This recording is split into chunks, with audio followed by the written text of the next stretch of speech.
When it comes to grates for your pits or your Unipits Vortex, there's a heap to choose from. Whether it's the entry level 100% recycled plastic made in Australia in a range of colours, then you move on to aluminium, whether it be raw or powder coated, to galvanised and stainless steel. Let's start with the plastic. It's recycled, it's practical, it works really well.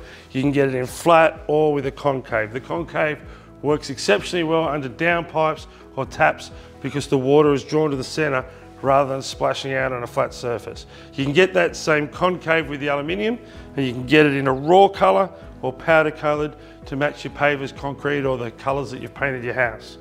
Now galvanised, it's robust and strong, it's not going to rust or break down on you, and you can also get some of these in a heel guard, which means they're safer to walk on. The stainless steel architectural design, very safe to walk on because it's got tiny little holes in there, but you get that little bit of sophistication with it.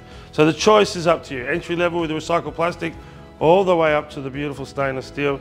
And don't forget, you can also get it in a ductile iron, which is class C, very strong and robust, perfect for a slightly industrial spot. All the information is on the RELN website, www.reln.com.au.